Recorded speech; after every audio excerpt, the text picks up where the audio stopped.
أسرع وأحلى صينية برجر في حياتك، صينية الإنقاذ. هنقطع بطاطس زي الشيبسي كده، وبصل شيبسي، والبصل ده هنحط عليه ملح وفلفل أسمر وكزبرة وتوم، ونفضل نعصر فيه لحد ما ننزل العصارة بتاعته. معايا 4 معالق صلصة، عليها كزبرة وعليها فلفل أسمر وعليها توم وعليها مكعبين مرق وعليها زيت وعليها ال7 بهارات، ونزود بالمية.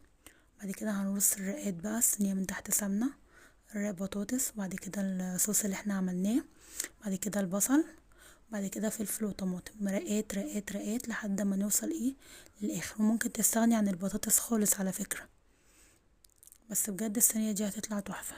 ترص البرجر وبعد كده نحطها على النار من فوق، وبعدين هتاخد معاكي سوا قليل جدا، يعني هتنقذك في اقل الاوقات وسريعة قوي.